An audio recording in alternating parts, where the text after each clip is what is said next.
Amados irmãos, vamos à palavra do nosso Deus para nós nesta noite. O tema é: o dia do julgamento é inevitável. 3 anos se passaram desde o confronto no Monte Carmelo. Durante esses 3 anos, o povo de Israel derrotou o exército sírio, que amplamente superior, e o que resultou foi um período de paz e prosperidade. Aquele contexto que já estamos falando. Mas juntamente com esta paz e prosperidade, a adoração a Baal ocupou seu lugar nas afeições do povo.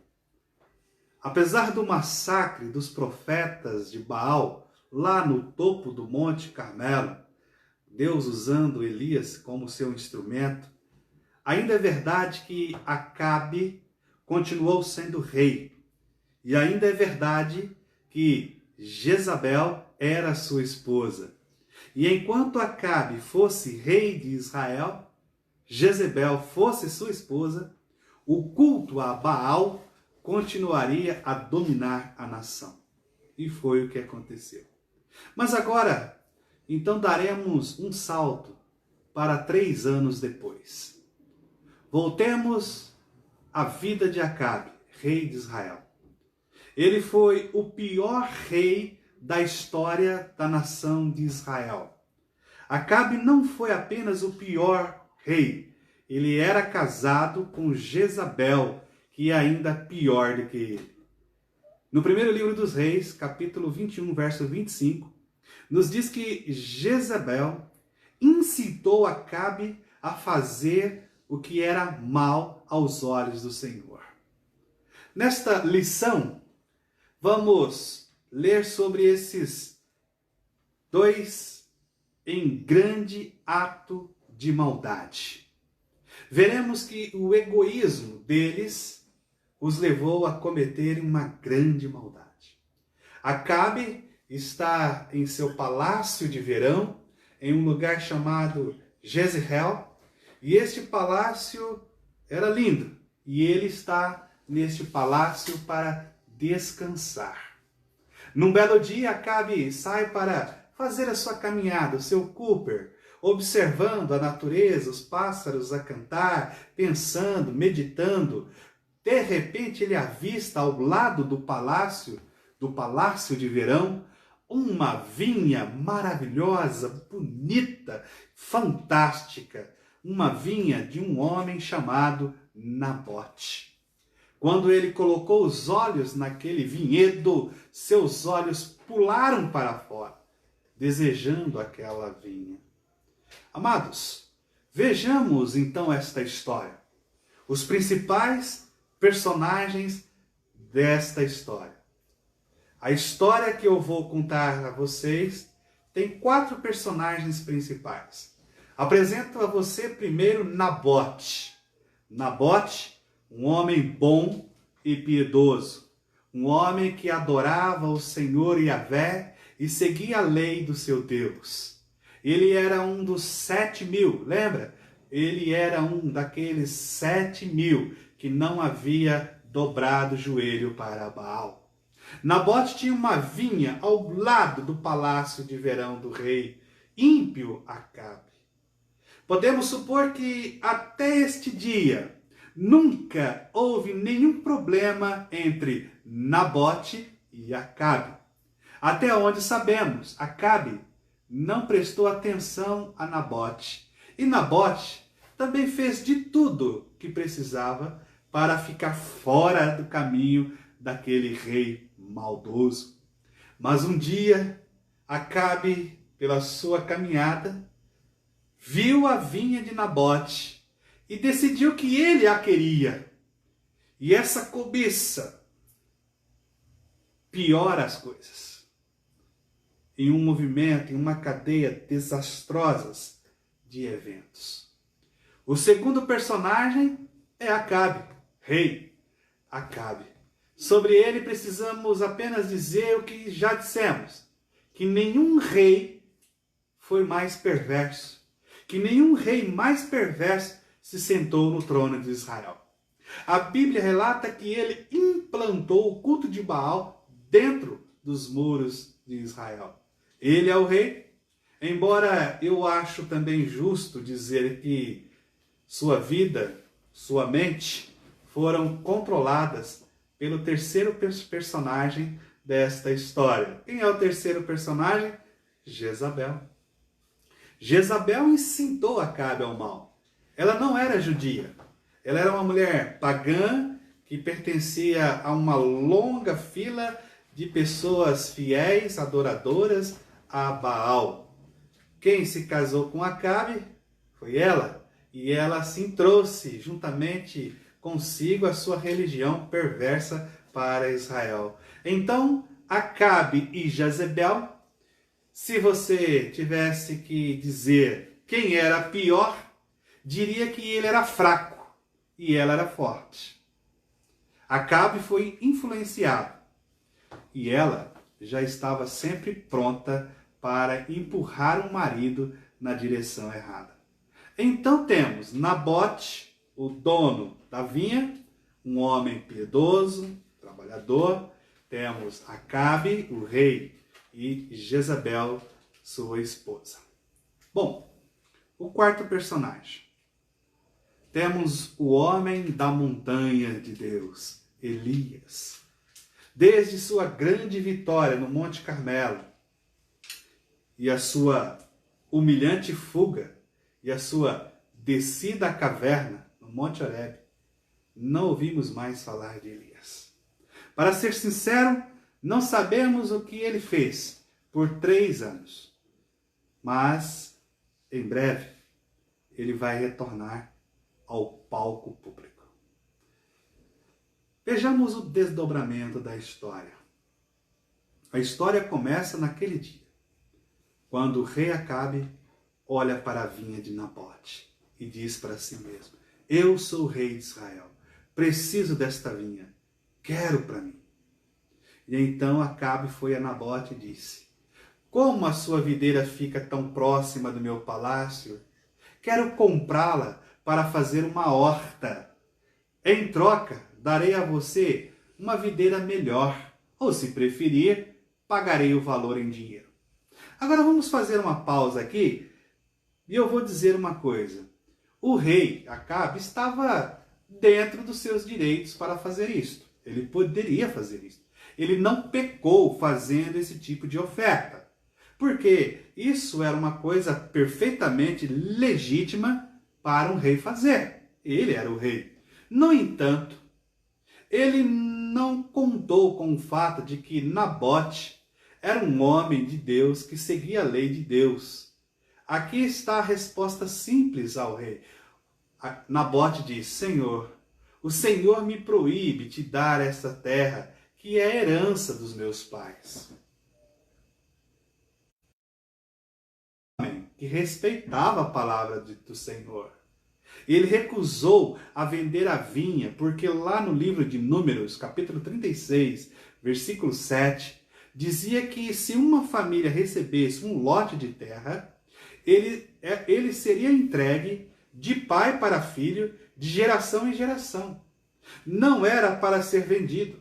Deveria estar nas mãos da família para sempre. Esse foi o mandamento de Deus. Então, Nabote disse ao rei: o Senhor proíbe que eu faça qualquer coisa que possa manchar a herança de minha família e violar a lei do meu Deus. Em outras palavras, Nabote disse a Acabe assim: sinto muito, mas não posso fazer negócio com o Senhor. Aí começa, versículo 1 a 7, a falta de contentamento. O rei ficou chateado, humilhado e com muita raiva. E ele voltou para o seu palácio em uma grande fúria. Aquela caminhada que era para ser tranquilizadora, para ele refletir, para ele pensar na vida, voltar para a sua casa, para o seu palácio tranquilo. Não foi bem assim. Ele voltou enfurecido. O rei deu um ataque. Ele não ficou apenas desapontado, ele ficou irritadíssimo e mal-humorado. Diz que ele deitou em sua cama, virou o rosto para o canto e não comeu naquele dia. Acabe fez beicinho e choramingou. Seu dia estava arruinado, porque ele não podia ter o que ele queria, como um menino mimado. É por isso que temos uma aplicação aqui. É por isso que devemos disciplinar nossos filhos quando eles fazem beicinho. Eles estão exibindo egoísmo. Eles não serão felizes a menos que lhes demos o que eles querem. As pessoas não crescem agindo dessa maneira. Aqui está Acabe, rei de Israel, agindo como uma criança. Nós agimos como Acabe? Ficamos irritados e mal-humorados, zangados e amargos quando não conseguimos o que queremos? Será que não? Nosso dia está arruinado quando não conseguimos o que queremos? Somos esmagados quando não podemos ter o que queremos? Sabe qual é o grande problema? O problema é a nossa falta de satisfação. O problema de Acabe foi a falta de satisfação. Tinha tudo, mas ele viu uma pequena vinha tão bonitinha e ele quis aquela vinha. Gerou insatisfação de não poder tê-la. Às vezes, amados, nós agimos assim. Quando não conseguimos o que queremos, deitamos em nossa cama, viramos para o canto, fazemos beicinhos, resmungando e somos esmagados, porque não conseguimos o que nós queremos. Acabe só queria essa vinha e não seria feliz a menos que a conseguisse. Outra aplicação. Nossa falta de satisfação vem do egoísmo. Eu quero, eu quero, eu quero. E não será feliz a menos que eu consiga o que eu quero. Vivemos um tempo que nos diz que devemos conseguir o que queremos quando queremos. Os nossos filhos já trilham o mesmo caminho. Eu quero, eu preciso conseguir, eu devo. Se eu não conseguir, fica irritado. Não devemos identificar nosso desejo de ter as coisas imediatamente como egoísmo, no entanto. Versículo 8 a 6. Tudo que for preciso. Jezabel, então, cuida da situação de maneira mais perversa possível. Jezabel prepara Nabote para ser morto. E o plano é perfeitamente executado. Qual é a reação de Acabe a isso? Ao plano de Jezabel para matar Nabote? Nada. Ele não se importa como conseguiu a vinha. Ele está feliz por ter conseguido a vinha. Sua propriedade. Agora, você fará o que for preciso para conseguir o que deseja? Fará? Suponho que não mataríamos para conseguir o que queremos. Pelo menos, espero. Mas até onde vamos para conseguir o que queremos? Até onde? Vamos mentir para conseguir o que queremos? Vamos trapacear para conseguir o que queremos? O que vamos sacrificar para conseguir o que queremos?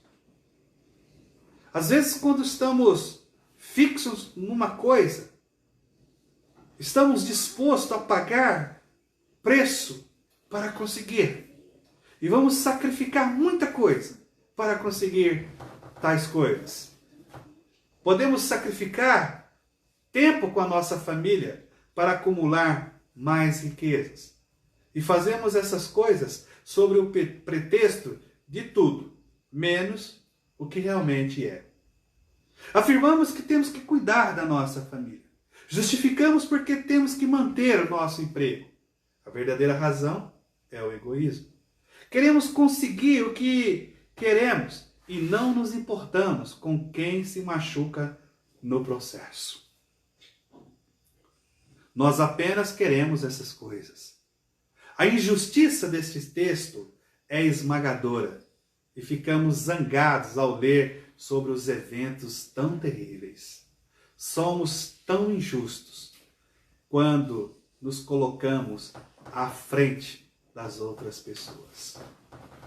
Então entra a parte do texto onde nós retiramos o título da mensagem: julgamento inevitável, do versículo 17 até o 24.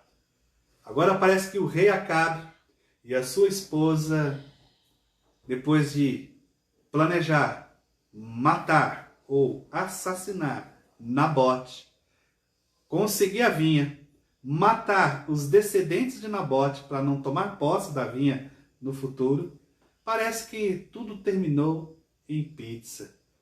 Acabe, com a sua bela vinha, feliz, não questionou como conseguiu aquela vinha. Diante desta história, tudo tranquilo, somos tentados a dizer: onde está Deus? Ele não se importa? Onde está Deus quando um dos seus servos é morto por fazer o que é certo? Onde está Deus quando os ímpios sobem ao poder? Onde está Deus quando um homem como Acabe e uma mulher como Jezabel podem se safar de um assassinato? Onde está Deus quando o mal é libertado no mundo? Onde está Deus onde o mal está triunfando? Porque tudo parece que terminou em mil maravilhas, mas este não é o fim da história. Lembre-se das palavras de Provérbios 15, versículo 3, que diz assim: os olhos do Senhor estão por toda parte, vigiando os maus e os bons. Deus estava assistindo toda a cena lá do céu. E agora ele está prestes a agir. Qual é a aplicação? Amados, não fugiremos de nossos pecados. Ninguém foge de seus pecados. Ninguém escapa aos olhos do Senhor, nem os maus, nem os bons. O Senhor que está assentado no alto e sublime céu, no seu trono de glória, está vendo todas as coisas aqui e nada escapa ao seu olhar. Nada. Nada. Não fugiremos jamais dos nossos pecados. Moisés diz que o teu pecado te encontrará. A ideia é você correndo do seu pecado, correndo uma estrada afora. E quando você estiver fazendo a curva, lá no finalzinho, achando que vai escapar, o teu pecado te encontrará. O pecado encontrou Acabe e Jezebel. E ele também vai nos encontrar. Ninguém foge de seus pecados, porque Deus vê o que nós estamos fazendo. O Senhor diz a Elias, Elias estava fora de cena por mais de 3 anos. Deus vai até Elias e diz a Elias para descer, ir até Acabe e dizer a Acabe o que iria acontecer com ele por causa disso que ele e a esposa fizeram contra Nabote. E ele diz: haverá um desastre na família de Acabe. A sua dinastia chegará ao fim. Os cães vão devorar sua esposa. Os membros que pertencem à família de Acabe, que morrerem na cidade, serão comidos pelos cachorros. E os que morrerem nos campos serão comidos pelas aves de rapina do céu. Por que, amados? Por que achamos que podemos fugir de nossos pecados? Cometemos pecados um atrás do outro e achamos que ficará por isso mesmo. Por quê? Quando eu era criança e meu pai ou minha mãe prometia aquela cinta ou aquela varinha na bundinha, a gente corria. Eu lembro que minha mãe tinha uma mesa bem grande no centro da cozinha E a mesa era oca, tinha uma portinha e era oca por dentro. E eu e meus irmãos, quando a minha mãe ameaçava a gente corria, abria aquela porta, entrava na mesa e ficava ali a tarde toda escondido. Interessante que minha mãe dificilmente nos achava, mas quando achava, ai, ai, ai. Mas dificilmente, quando nós escondíamos debaixo da cama e ficávamos horas ali debaixo da cama. Meu irmão mais velho corria para o meio do mato, subia nas árvores e lá ficava escondido até a situação acalmar. Esconder. Você pode esconder do seu pai terrestre, da sua mãe daqui da terra, mas do Todo-Poderoso Jeová, que vê todas as coisas, não adianta entrar debaixo da cama, não adianta se esconder. Ele vê todas as coisas. Tudo. Você pode esconder as coisas das pessoas.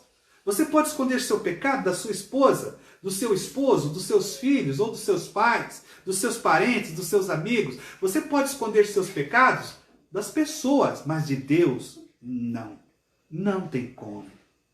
Por que ainda continuamos achando que podemos fugir de nossos pecados, meus queridos? Por que pensamos que Deus não sabe? Por quê? Por que pensamos que Deus não vê? Ele sabe o que estamos fazendo. De alguma forma, pensamos que podemos fugir de nossos pecados, mas nós não vamos fugir. Nosso pecado nos encontrará. Achamos que podemos nos safar de como tratamos as outras pessoas, mas não vamos. Números 32, versículo 23. Tenha certeza de que seu pecado vai descobrir você. Tenha certeza. Vai descobrir. Agora vamos pensar no outro lado da história. Nabote era inocente. Ele morreu porque estava tentando obedecer ao Senhor. Lição: os inocentes perecem. E este não é um novo fenômeno. O povo de Deus experimenta injustiça. Os servos do Senhor sofrerão por fazerem a vontade dele. Mas o povo de Deus pode até morrer por obedecer à ordem de Deus. Algo que estamos testemunhando, que está acontecendo lá do outro lado do mundo. Seguidores de Jesus Cristo estão morrendo, presos, lançados nos trabalhos em campos forçados. São surrados, chicoteados, torturados, presos. Muitos estão perdendo a própria vida, perdendo a família. Isso hoje, do outro lado do mundo. Se você professa que é cristão, você é perseguido. Eles te explodem, eles te degolam, eles te assassinam. A menos que você recuse a sua fé em Cristo, você morre. Acontecendo hoje. Por isso eu vou dizer, Nabote morreu por servir a Deus. E eu digo, o povo de Deus pode até morrer por obedecer à ordem de Deus. Porém, quando clamamos a Deus, quando essas injustiças acontecem, Deus é justo. E a vingança é do Senhor. Ele intervém e pagará. Paulo, escrevendo aos Romanos, capítulo 12, versículo 19, trata muito bem esse assunto. Que Deus intervém pelos seus filhos. Deus interviu. Acabe morreu, seus filhos morreram, mas Deus interviu. Interessante porque Acabe, ele entende momentaneamente a intervenção de Deus. Os dias se transformaram em semanas, semanas se transformaram em meses. Acabe não tem mais notícias de Elias. Elias foi aquela pessoa assim, entregou a mensagem e então desapareceu. Este parece ser um padrão para Elias. Ele apenas aparece, entrega a sua mensagem e depois, bam, se vai. Eu acho que Acabe, depois que Elias disse, olha Acabe, olha, vai acontecer algo na sua família terrível. Os cães lamberão o sangue da sua esposa. Seus filhos morrerão, sua descendência acabará. Aqueles que morrerem dentro dos muros de Israel, os cães lamberão sangue. E aqueles da sua descendência que morrerem fora dos muros, lá nos campos, as aves comerão. Eu imagino então Acabe, porque diz que ele começou a andar cabisbaixo todos os dias. Eu imagino que ele pulava toda hora em que ele ouvia um latido do cachorro. Se um cachorro latisse no calcanhar dele, eu acredito que ele dava um pulo na hora de susto. Eu acho que ele nunca tirou isso da cabeça. E ele entende. Daí, versículo 25 até o 29, finalzinho, o arrependimento ainda está disponível. Talvez você fique chocado com o fato do arrependimento ter sido permitido a Acabe, o pior rei da história da nação. Talvez até fiquemos enfurecidos por Deus desistir do julgamento imediato e oferecer misericórdia a Acabe. Um homem tão perverso, tão mau, influenciado por uma mulher ainda mais maldosa. E aí você olha para a história, olha o que ele fez, birrado, resmungando, chorando, não querendo comer. E então sua esposa, o vendo daquele jeito, faz um plano maquiavélico, mata este homem, Nabote, toma o vinhedo para o seu esposo, e parece tudo normal. E agora quando Deus dá a sentença a Acabe, e Acabe então ele reconhece essa sentença, e há um arrependimento, e Deus concede misericórdia. E aí a gente olha para essa história e fala, não, isso não pode estar acontecendo, não. Deus não poderia dar misericórdia para esse homem. Um homem mau assim, irmãos, todos nós somos pessoas más, maldosas. Se não tivermos Cristo em nosso coração, para nos mostrar. Isso nos mostra também o Deus amoroso e compassivo que servimos. A grande graça de Deus é revelada aqui. Deus nos aceita de volta. Mesmo que nós confundamos nossa vida, Deus nos levará de volta. Deus nos permite começar de novo com Ele. Deus é maravilhoso, Deus é bom, Deus é misericordioso. Deus deu oportunidade para Acabe. Deus deu oportunidade para mim. Eu era inimigo de Deus. Eu não desejava Jesus. Eu não amava a Deus. Eu não queria Deus. E Deus me deu oportunidade de poder conhecê-lo. De poder desfrutar da santidade. Acabe se arrependeu. Mas seria um arrependimento duradouro? Infelizmente. Parece que o arrependimento de Acabe não durou muito. Ele se humilhou, diz o texto. Ele se humilhou diante do Senhor. Rasgou as vestes, vestiu roupa de estopa. Mas algum tempo se passou e ele voltou aos seus velhos hábitos.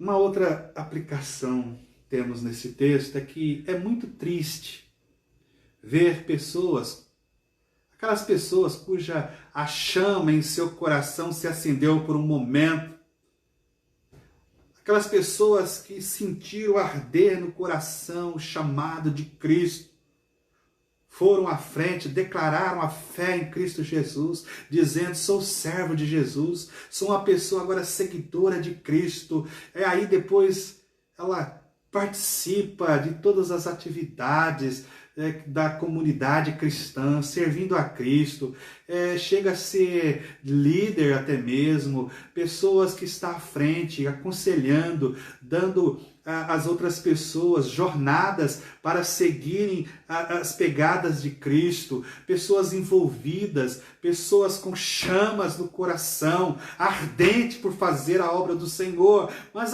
de repente essas chamas são apagadas.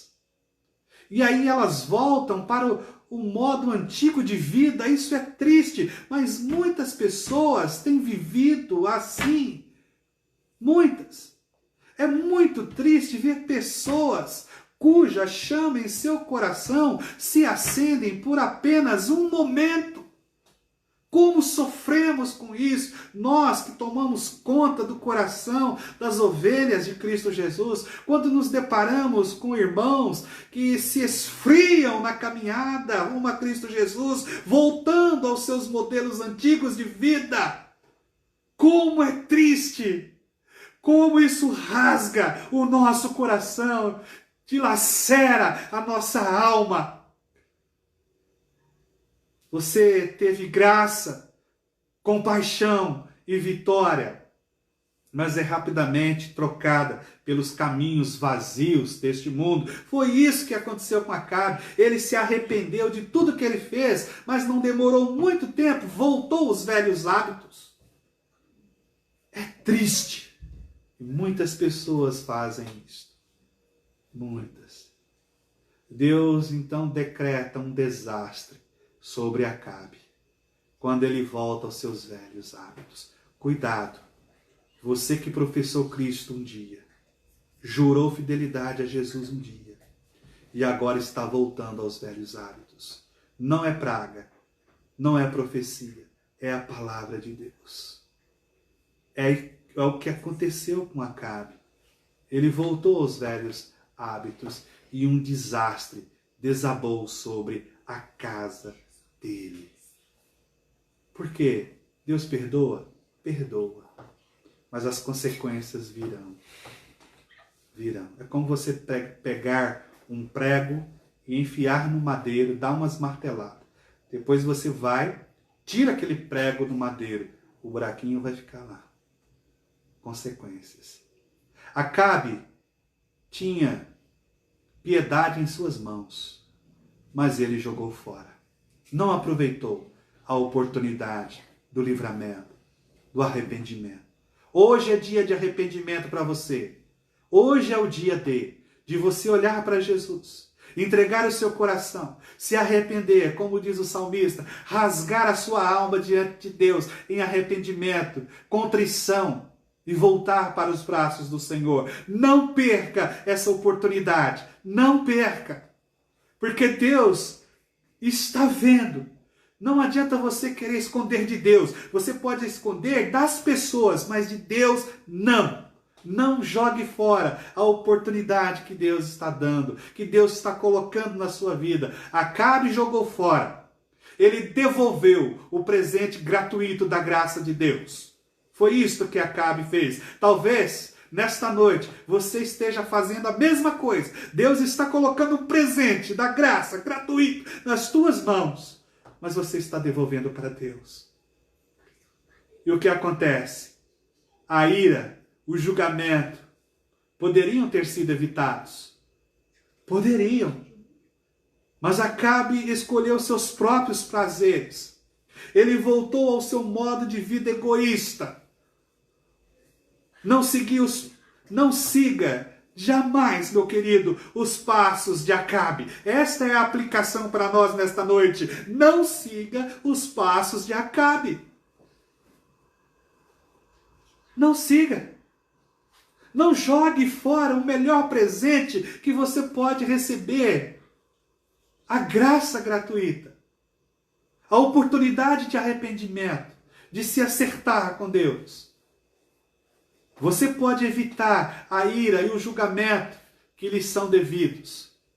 A ira que é devida a cada um de nós por causa de nossos erros e falhas contra Deus. Olha, Deus quer perdoá-lo através do sangue de Jesus que morreu por você. Mas é necessário um arrependimento duradouro. Todos os dias,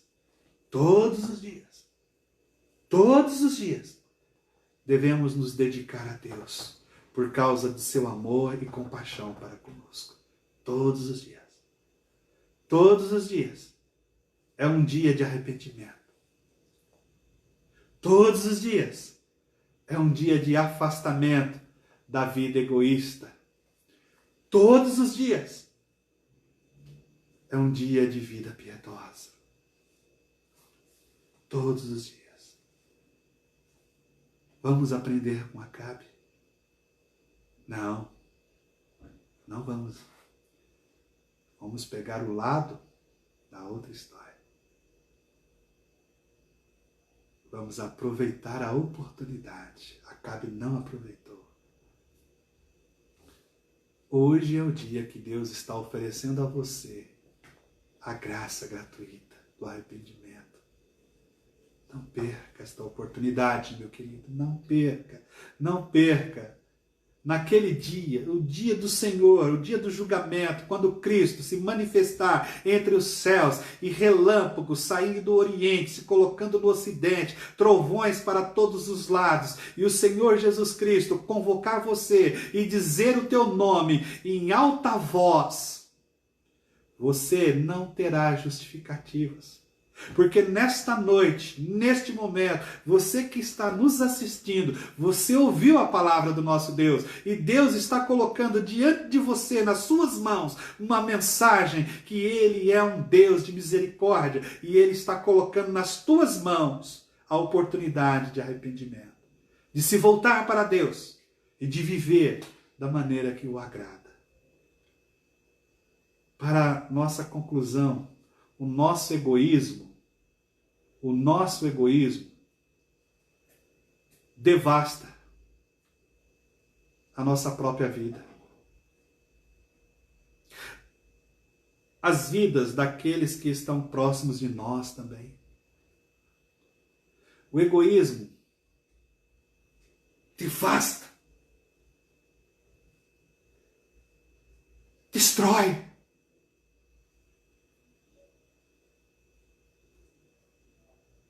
O egoísmo devasta a nossa própria vida, as vidas daqueles que estão próximos a nós, daqueles com quem nós preocupamos.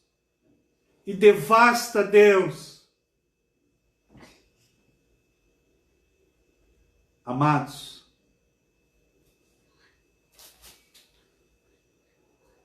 pare de viver por si mesmo e comece a viver para Deus. Comece a viver para Deus. E você verá como será maravilhoso. Amém? Glória a Deus. Aleluia. Que Deus, nosso Senhor Yahvé, de quem nós não podemos esconder nada, resplandeça sobre nós o seu rosto e nos dê muita paz.